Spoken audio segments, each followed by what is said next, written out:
Sir నమస్కారం sir. నమస్తే అండి. సార్ 'ఎన్టీ రామారావు' గారి పౌరాణిక చిత్రాలు అప్పట్లో సెన్సేషన్ క్రియేట్ చేస్తే ఎన్నో సినిమాలు కూడా తీశారాయన పౌరాణికాల్ని బేస్ చేసుకొని. అయితే ఇప్పుడు వాటిపైన హిందూ సంఘాల నుంచి విమర్శలు వస్తున్నాయి, దాడి జరుగుతుందని చెప్పేసి కథనాలొస్తున్నాయి సార్.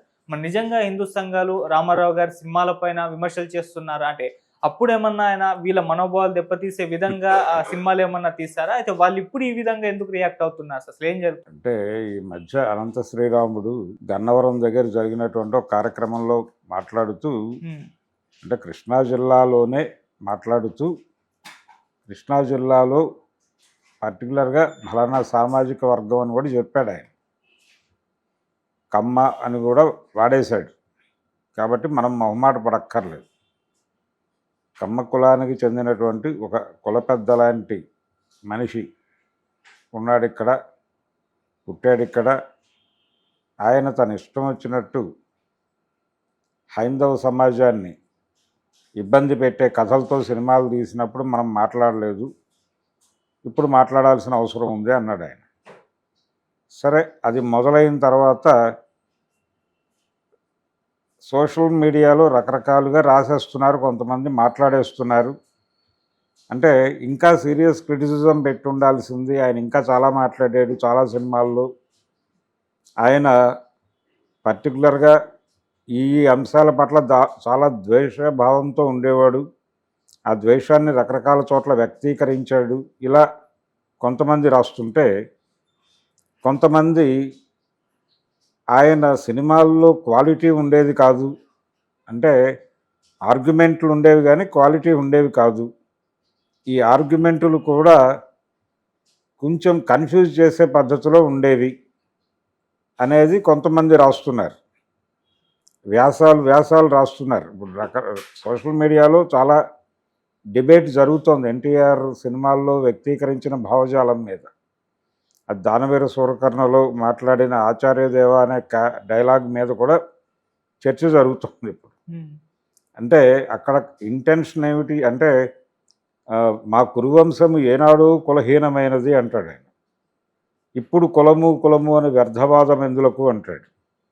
ఆ డైలాగును తీసుకుని కులహీనమైనది అని చెప్పడం కరెక్టా అనే దాని మీద ఒక చర్చ జరుగుతోంది. అయితే కులహీనమైనది అని ఆయన ఏ కాంటెక్స్ట్లో చెప్పాడు? కులహీనమైనది అని అనవలసిన అవసరం లేదు, కానీ అన్నాడు. ఎందుకు అని ఉంటాడు అంటే ఆ కాంటెక్స్ట్లో అన్నాడు ఆయన. అంటే మనం కులం గురించి మాట్లాడటం ఏమిటి, మనం కులం అసలు ఉందా మన దగ్గర అన్న పద్ధతిలో ఒక సెల్ఫ్ క్రిటిసిజం చేసుకుంటూ ఇలా రూట్స్లోకి వెళ్ళి మాట్లాడతాడు. అది జస్టిఫికేషన్, ఆ క్యారెక్టర్లో నుంచి చూడాలి. అది ఆ క్యారెక్టర్లో నుంచి చూడాలి, కానీ బయట నుంచి చూస్తే అది ఆడ్గానే కనిపిస్తుంది. అలా ఆడ్గా కనిపించిన వాళ్ళు క్యారెక్టర్లో నుంచి చూసే ప్రయత్నం కన్నా కూడా ఇది సబబా అన్న టోన్లో ఒక ఆర్గ్యుమెంట్ని స్ప్రెడ్ చేస్తున్నారు. అయితే ఎవరు ఎన్ని విధాలుగా మాట్లాడినప్పటికీ ఆయన పౌరాణిక సినిమాల్లో మాట్లాడిన రకరకాల ఆర్గ్యుమెంట్లు, అలాగే ఆయన ఆర్య ద్రావిడ సిద్ధాంతం కూడా మాట్లాడాడు ఓ సినిమాలో. రాముడి పాత్ర వేసి రావణ భజన చేశాడు ఒక సినిమాలో. అంటే రేపు ఒక ధృవతార రాలిపోనున్నది అంటాడు. ఎవరా ధృవతార అని అందరూ, ఆంజనేయుడు లక్ష్మణుడు అందరూ ఆందోళన పడతారు. వీళ్ళందరూ ఆందోళన పడుతుండగా నెమ్మదిగా చెప్తాడు ఆయన, రావణ బ్రహ్మ అని. అదేమిటి, ఆ దుర్మార్గుడు చనిపోతుంటే మీరు బాధపడటం ఏమిటి అంటారు అందరూ. లేదు ఆయన చాలా గొప్పవాడు అని రాముడు చెప్తాడు వీళ్ళందరికీ. అట్లా రాముడితో రావణుడి గురించి ఒక ఉపన్యాసం చెప్పించటం లాంటి కొన్ని పనులు చేశాడు ఆయన. అయితే ఆయన జస్టిఫై చేసుకుంటూ ఒక ఆర్గ్యుమెంట్ చెప్పేవాడు. పురాణాలని నేను క్రిటికల్గానే తీస్తాను, క్రిటికల్గా తీయటం తప్పు కాదని నేను అనుకుంటున్నాను. నేను అపహాస్యం చేయలేదు ఎప్పుడు, నేను క్రిటికల్గా వెళ్ళాను తప్ప రెడిక్యూల్ చేసే ప్రయత్నం ఎప్పుడూ చేయలేదు. కాబట్టి నా క్రిటిసిజం మీద కౌంటర్ క్రిటిసిజం ఏదైనా ఉంటే మాట్లాడండి, దానికి నేను సమాధానం చెప్పగలిగితే చెప్తాను, లేదంటే లేదు అని ఒక ఆర్గ్యుమెంట్ చెప్పేవాడు ఆయన. ఆయన ఉన్న రోజుల్లో ఆయన దగ్గరికి ఈ విషయం ప్రస్తావనకు వచ్చినప్పుడల్లా ఇదే చెప్పేవాడు ఆయన. అది కామేశ్వరరావు గారికి చెప్పాడు, ఇద్దరు ముగ్గురు ఇతర దర్శకుల దగ్గర కూడా ఈ ప్రస్తావన చేశాడు ఆయన. రెండోది క్వాలిటీ ఎందుకు ఉండవు, ఆయన సొంత సినిమాలు ఆయన ఒక పర్పస్ కోసం తీసేవాడు, ఒక ఆయనకు అనిపించిన ఒక విషయం చెప్పడం కోసం సినిమా తీసేవాడు. ఆ సినిమా తీసేటప్పుడు దీన్ని సమాజం సంపూర్తిగా ఆదరిస్తుందా లేదా అనే దీనిలో కూడా ఆయనకి సందేహం ఉండేది. జనం ఆదరిస్తారా అని చెప్పి ఆదరించరేమో అని చెప్పాల్సింది చెప్పకపోవడం తప్పు అనుకునేవాడు. అనుకుని చెప్పక తప్పదు, కానీ నష్టపోకూడదు, మనం నష్టపోకుండా దీన్ని నడపాలి. అందుకని ఏం చేసేవాడంటే సొంత సినిమాలు తీసేటప్పుడు డిస్ట్రిబ్యూటర్లను అడిగేవాడు, అయ్యా రామారావు ఫ్లాప్ సినిమాకి ఎంత వస్తుంది అని అడిగేవాడు. వాళ్ళు చెప్పేవాళ్ళు ఇంత వస్తుంది అని. దానిలో సగం డబ్బులు పెట్టి సినిమా తీసేవాడు. అంటే సినిమా ఫ్లాప్ అయినా ప్రాఫిట్ వస్తుంది.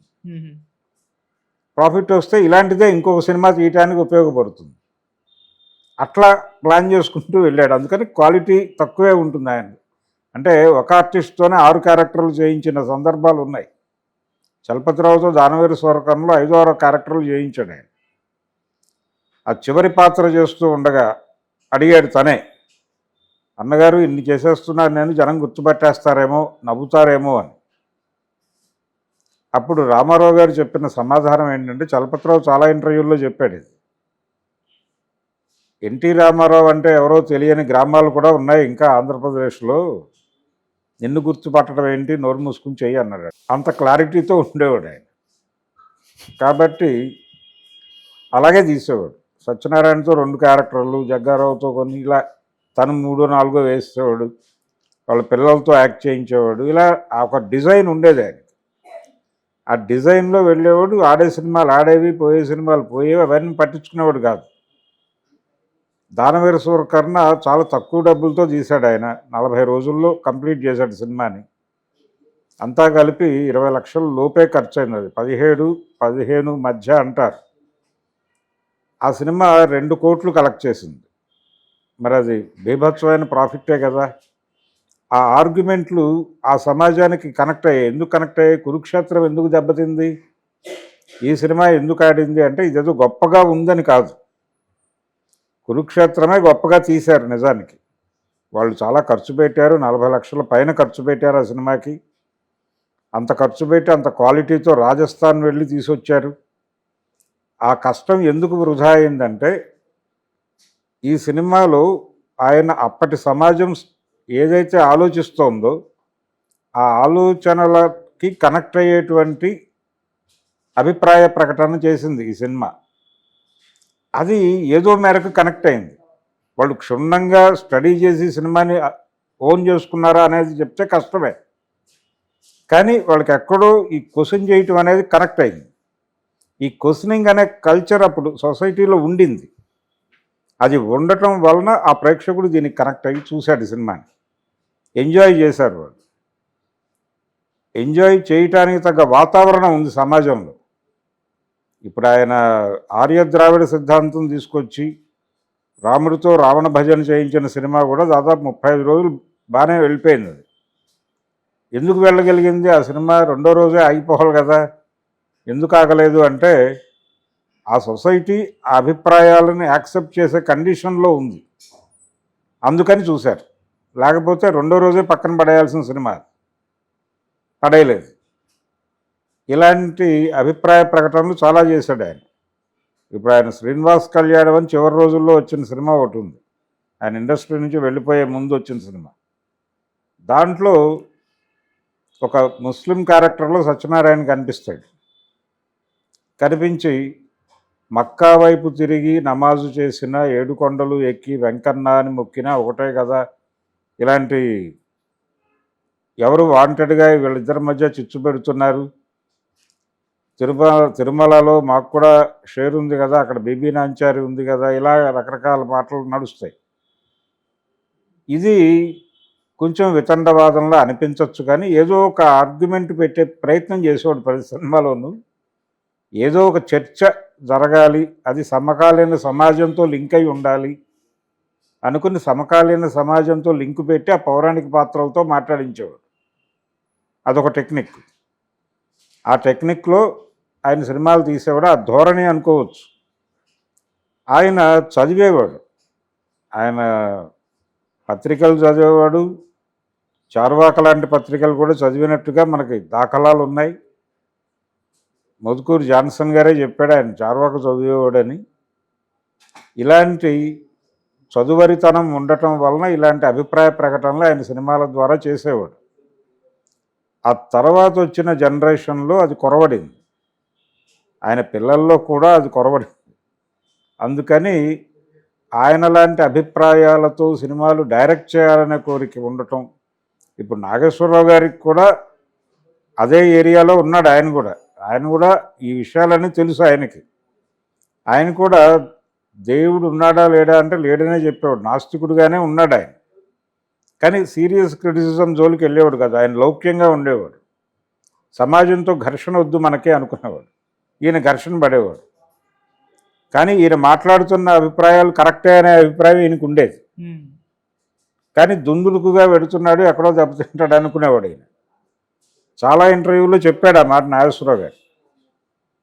దుడుకు స్వభావము, ఆవేశపరుడు, అనిపించింది చెప్పేస్తాడు. ఏది చెప్పాలి ఏది చెప్పకూడదు అనేటువంటి ఆ కంట్రోల్ ఉండదు ఆయనకి, వెళ్ళిపోతాడు దూకుడుగా అని. దానివలన చాలా వివాదాలు తెచ్చేసుకునేవాడు మీదకి అనేది ఆయన ఒపీనియన్. నిజమే, అలాగే వెళ్ళేవాడు ఆయన. తోటరాముడు అనే ఒక క్యారెక్టర్ చేశాడు ఆయన పాతాళ భైరవ సినిమాలో. ఆ తోటరాముడు క్యారెక్టర్ నుంచి ఇంకా ఎన్టీఆర్ దిగలేదు అని సంజీవ్ రెడ్డి గారు అన్నాడు స్వయంగా. ఆయనతో మాట్లాడిన తర్వాత ఆయన అభిప్రాయం అది. ముళ్ళపూడి వెంకటరమణ గారు రాశాడు దీన్ని. అలాంటి క్యారెక్టర్ ఆయన. అందుకని ఆయన పద్ధతిలో ఆయన చెప్పదలుచుకుంది, ఆయన కళాసేవ అనుకున్నది చేశాడు. ఎందుకు ఎన్టీఆర్ రాజకీయాల్లోకి రాగానే జనాలు ఆయనతో కనెక్ట్ అయ్యారు అంటే ఆయన సినిమాల్లో మాట్లాడిందే రాజకీయాల్లోనూ మాట్లాడాడు. కొత్త విషయం ఏం లేదు. జనం ట్రావెల్ అయ్యారు అంతే. ఆయనతో 3 జనరేషన్లు ట్రావెల్ అయినాయి. ఆయన ఎంట్రీ ఇచ్చే నాటికి 49 నాటికి యంగ్ బ్లడ్, అప్పటి యంగ్ బ్లడ్ 60 నాటికి ఏజ్డ్ అయిపోయి వాళ్ళ పిల్లలు వచ్చేసారు. వాళ్ళు ఈయనతో ట్రావెల్ అయ్యారు 80ల వరకు.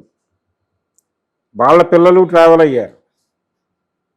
వాళ్ళు ఓటర్లుగా మారారు. అప్పుడు ఈ 3 జనరేషన్ల ట్రావెల్ ఉంది అతని పొలిటికల్ సక్సెస్ వెనకాల. సినిమాల్లో వీళ్ళ ట్రావెల్ అంతా ఆయన ఏదైతే చెప్తూ వచ్చాడో ఆ చెబుతూ వచ్చినటువంటి అంశాలే రాజకీయాల్లోకి వచ్చి మాట్లాడాడు. ఆయన విభీషణుడి మీద రావణ పాత్రలో ఆయన మాట్లాడుతూ, నువ్వు ఆ లంకకు సంబంధించిన విషయాలు ఇవన్నీ చెప్పేస్తున్నావు వాళ్ళకి, బాగానే ఉంది, కానీ నువ్వు ఒక ద్రోహిగా ముద్రపడతావు అని కూడా నువ్వు అనుకోవడం లేదు అని చెప్పి ఆయన రాజకీయాల్లోకి వచ్చిన తర్వాత ఒక మాట అనేవాడు తరచు, తెలుగువారి ఆత్మగౌరవాన్ని ఢిల్లీ నడివీధుల్లో అమ్మేస్తున్నారు కాంగ్రెస్ వాళ్ళు అని. ఈ డైలాగ్కి మాతృక అక్కడ కనిపిస్తుంది. అంటే మన దేశ స్వాతంత్రాన్ని ఆత్మాభిమానాన్ని తీసుకెళ్ళి రాముడి పాదాల దగ్గర పెట్టేస్తున్నావు అంటాడు. సేమ్ డైలాగ్ యాజ్ ఇట్ ఈజ్గా కొద్దిపాటి మార్పులతో రాజకీయాల్లో మాట్లాడాడు ఆయన. ఈ పోలికలు అనేకంగా అనిపిస్తాయి వెనక్కి వెళ్ళి చూస్తే. ఆయన ఎమ్మగోల్లో అంత సీరియస్ క్రిటిసిజం సంజయ్ గాంధీ గురించి, ఇందిరాగాంధీ గురించి ఎందుకు మాట్లాడాడు అనేది ఆయన తెలుగుదేశం పార్టీ పెట్టిన తర్వాత ప్రపంచానికి అర్థమైంది. తాతమ్మ కల్లో ఎందుకంత ఓపెన్గా అటాక్ చేయడానికి వెళ్ళాడు అనేది కూడా ఆయన పొలిటికల్ పార్టీ పెట్టిన తర్వాత అర్థమైంది. ఆయన రాజకీయాల్లో అద్భుతాలు చేశాడా లేదా అనేది పక్కన పెట్టేస్తే కొన్ని వినూత్నమైన ఆలోచనలు చేసేవాడు, దూకుడుగానే వెళ్ళేవాడు. దెబ్బతిన్న సందర్భాలు అనేకం ఉన్నాయి. ఆయన ఎలాంటి పనులు చేసేవాడు అంటే ఏదో చేయాలి జనాలకి అని ఉండేది, ఒక అభిప్రాయం ఉండేది ఆయనకి. ఆయనకి హోటళ్ళ వాళ్ళు దోచేస్తున్నారని ఒక అభిప్రాయం కలిగింది ఒకసారి ఆయన సీఎంగా ఉండగా. కలిగి వెంటనే ఒక ఆర్డర్ వేశాడు, హోటళ్లలో టిఫిన్ ఇంతకంటే ఎక్కువ అమ్మకూడదు, తూకం వేసి ఇవ్వాలి, ఇడ్లీలు ఇంత తూకం ఉండాలి, తూకం వేసి ఇవ్వాలి, అలాగే ఇంతకంటే రేటు ఉండడానికి వీల్లేదు, రూపాయి కంటే భోజనం ఉండకూడదు, ఫుల్ మీల్స్ రూపాయికి మాత్రమే పెట్టవాలని, ఇడ్లీలు ఏదైనా సరే పావల 35-50 పైసలకు మించి టిఫిన్ ఉండకూడదు. ఇలా రూల్స్ పెట్టి ఒక ఆర్డర్ ఇచ్చాడు ఆయన. హోటళ్ళ వాళ్ళందరూ కంగారు పడిపోయారు. కంగారు పడిపోయి ఇదేంటి మహాప్రభు అని వెళ్ళారు. బట్టలు కూడా ఇంతకంటే ఎక్కువ అమ్మకూడదని ఒక రూల్ పెట్టాడు. ఇలాంటివి అనేకం. అవి విచిత్రం కావచ్చు, అంటే బ్లంట్గా తనకు అనిపించింది చేసేవాడు. అలాంటి సందర్భాల్లో అనేక సెక్షన్స్ నుంచి విమర్శలు కూడా ఎదుర్కొన్నాడు ఈ ఓపెన్ దీంతో. అంటే ఏది అనిపిస్తే అది మాట్లాడటం, ముసుగేయకుండా మాట్లాడటం అనేది అనేక తలకాయ నొప్పులు కూడా తీసుకొచ్చింది ఆయనకి. ఎన్జిఓలు సమ్మెకి ముందు ఆయన ఇచ్చినటువంటి స్టేట్మెంట్ చాలా హిస్టారికల్ సమ్మె అది. ఆ సమ్మె ప్రభావం ఆయన కెరియర్ మీద ఉంది, ఆయన పొలిటికల్ కెరియర్ మీద. ఆయన మొత్తం రాష్ట్ర ప్రభుత్వ ఉద్యోగులందరినీ ఉద్దేశించి ఒక దారుణమైన స్టేట్మెంట్ ఇచ్చాడు. జీతాలు పెంచడం ఏమిటి వీళ్ళకి, ఇప్పటికే పందికొక్కులు తిన్నట్టు రాష్ట్ర ఖజానాన్ని తినేస్తున్నారని అనేసాడు మీడియా ముందు, ప్రెస్ ముందు. అది పబ్లిష్ అయిపోయింది. ఇలాంటి దూకుడు నడిచేది. దూకుడుగా వెళ్ళేవాడు, ఒక్కొక్కసారి రిట్రీట్ అయ్యేవాడు కాదు, రకరకాల పద్ధతుల్లో నడిచేది ఆయన వ్యవహారం. స్లాబ్ సిస్టమ్ పెట్టాడు ఆయన. సినిమా ఇండస్ట్రీ నుంచి వచ్చిన మనిషి ఇలాంటి పని చేస్తాడా అని అన్నారు అందరూ. అంటే స్లాబ్ పెట్టడం వల్ల సినిమాల్లో ఒక స్లంప్ మొదలైందనే అభిప్రాయం ఉండేది. అంటే థియేటర్లలో టిక్కెట్లు తెగినా తెక్కపోయినా ట్యాక్స్ కట్టి తీరవలను అని చెప్పాడు ఆయన. అది రాజశేఖర రెడ్డి గారు వచ్చాక తీసేశాడు. అప్పటి వరకు కొనసాగిస్తున్నాడు. ఆ టైంలో అది తీసేయండి అని వెళ్ళారు. సినిమా పరిశ్రమ నుంచి రిప్రజెంటేషన్ వెళ్ళి అడిగితే ఎవరు బాధపడుతున్నారు దానివలన అని అడిగాడు ఆయన. అడిగితే ఎగ్జిబిటర్లు బాధపడుతున్నారని చెప్పారు. నాకు దాదాపు 5-6 థియేటర్లు ఉన్నాయి స్టేట్ మొత్తంలో, నాకంటే పెద్ద ఎగ్జిబిటర్ ఎవరైనా ఉంటే వారు బాధపడుతున్నారని నాతో చెప్తే నేను కన్విన్స్ అవ్వడానికి ప్రయత్నం చేస్తానని చెప్పాడు. అలా ఉండేది ధోరణి. అట్లా ఆయన తన అభిప్రాయాలు చెప్పుకోవటానికి సినిమాలు తీసేవాడు. అలా ఒక ఉద్యమంలా సినిమాలు తీసినవాడు ఇంకోటి కనబడ్డు. ఇప్పుడు ఆర్ నారాయణమూర్తి ఒక పొలిటికల్ ఐడియాలజీ స్ప్రెడ్ చేయడానికి ఆయన సినిమాలు తీస్తాడు. మాదాల రంగారావు అలాంటి సినిమాలు తీసేవాడు. ఎన్టీ రామారావు గారు కూడా తన పొలిటికల్ లేకపోతే తనకున్న అభిప్రాయాలు చెప్పడం కోసం సినిమాలు తీశాడు. అవి పూర్తి అవి ప్రోగ్రెసివ్ ఐడియాలజీనా లేకపోతే తిరోగమన అభిప్రాయాల అనేది పక్కన పెడితే ఒక ఐడియాలజీ తను సెంట్రిక్గా తను అనుకున్నటువంటి అభిప్రాయ ప్రకటన చేయటం కోసం సినిమాని ఒక వాహకంగా ఎంచుకుని అలా నడిపించిన మెయిన్ స్ట్రీమ్ హీరో ఇంకోళ్ళు కనబడరు తెలుగు ఇండస్ట్రీలో.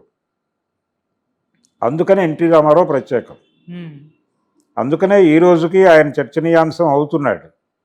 ఆ రోజున ఆయన సినిమాలు తీసినప్పుడు ఈ సమాజం లేదు, ఇప్పుడు ఈ సమాజం ఉంది.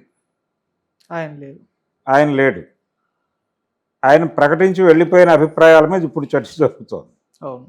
చాలా దుర్మార్గంగా మాట్లాడాడు ఆయన. ఊరూరా సందున ఆయన విగ్రహాలు ఉన్నాయి. ఇప్పుడు ఏ సందు తిరిగినా ఆయన కనిపిస్తాడు. ఆయన కనిపించగానే ఆయన మాట్లాడిన మాటలన్నీ గుర్తొస్తాయి, అవి గుచ్చుతాయి, అవి కెలుకుతున్నాయి వీళ్ళు. అంటే కర్ణుడు క్యారెక్టర్తో సినిమా చేశారు. అది చేసిన ఆయన ఎన్టీ రామారావు గారి అభిమాని. ఏది కల్కి సినిమా గురించి కదా మాట్లాడింది. కల్కి లాంటి సినిమా అశ్విని దత్ ఎందుకు తీశాడు, ఎందుకు యాక్సెప్ట్ చేశాడు? అంటే కర్ణుడి కథతో సినిమా చేయటం ఏమిటి? కర్ణుడు లాంటి దుర్మార్గుడి కథతో అంటే ఎన్టీ రామారావు తీయటం ఏంటి? ఎన్టీ రామారావు కంటే ముందు శివాజీ గణేశన్ చేశాడు కదా, అందులో ఎన్టీఆర్ కూడా ఉన్నాడు, అది వేరే గొడవ. కానీ కర్ణుడి క్యారెక్టర్ శివాజీ కూడా చేశాడు. తమిళ్లో బిఆర్ పంతులు గారు తీశాడు ఆ సినిమా. ఆ సినిమాలో యాక్ట్ చేసిన తర్వాత కదా ఈయనకి ఐడియా వచ్చింది. కాబట్టి దీనికి ఒక బేస్ ఉంది. కాబట్టి ఈ బేస్ మొత్తం మీద దాడి చేయాలనుకుంటున్నారు వాళ్ళు. అనుకుని అశ్విని దత్తును కూడా టార్గెట్ చేశారు. అందులో చేసి కర్ణుడు హీరో వీళ్ళకి, లేకపోతే రావణాసురుడు హీరో కొంతమందికి. ఈ మాటలన్నీ ఇప్పుడు చర్చకు వచ్చినాయి. ఇలాంటి వాళ్ళ కీచకుడు కూడా వేశాడు ఆయన. కీచకుడిలో ఉన్నటువంటి పాజిటివిటీని చెప్పే ప్రయత్నం కూడా చేశాడు. అది మరీ వైపరీత్యము విపరీత ధోరణి అన్నారు, కానీ ఆయన చేశాడు. దాని మీద ఆ రోజున క్రిటిసిజం రాలేదంటే ఆ రోజున సమాజం ఇలా లేదు కాబట్టి రాలేదు, ఇప్పుడు ఇలా ఉంది కాబట్టి దాడి జరుగుతోంది. ఇప్పుడు ఆనాటి సమాజాన్ని ఈనాటికి తెచ్చుకోవాలి అనుకుంటున్నటువంటి వాళ్ళు ఎవరైనా సరే ఇప్పుడు ఎన్టీఆర్ మీద జరుగుతున్నటువంటి దాడి గురించి మాట్లాడాల్సిన అవసరం ఉంటుంది. అప్పుడు ఇప్పుడు ఎందుకు దాడి చేస్తున్నారో ఈ శక్తుల్ని కంట్రోల్ చేయాల్సిన అవసరం ఉంది. గన్నవరం సభ ఎవరు పెట్టారో వాళ్ళని కంట్రోల్ చేయాల్సిన అవసరం ఉంది. అందుకని ఎన్టీఆర్నే వెపన్గా ఉపయోగించవలసినటువంటి అవసరం ఈ శక్తులకు కూడా ఉంటుంది. ఓకే. ఆయన పెట్టినటువంటి పార్టీ నుంచి స్పందన లేదు. ఆ పార్టీ అధికారంలో ఉంది, పైగా అక్కడే వాళ్ళు నోరు మెదపలేదు. ఎందుకంటే వాళ్ళు ఆల్రెడీ వీళ్ళతో కొల్లుడై ఉన్నారు. ఏ వేదిక మీద అయితే ఎన్టీఆర్ గురించి బ్యాడ్గా మాట్లాడారో ఆ మాట్లాడిన వేదిక తాలూకా పొలిటికల్ పార్టీ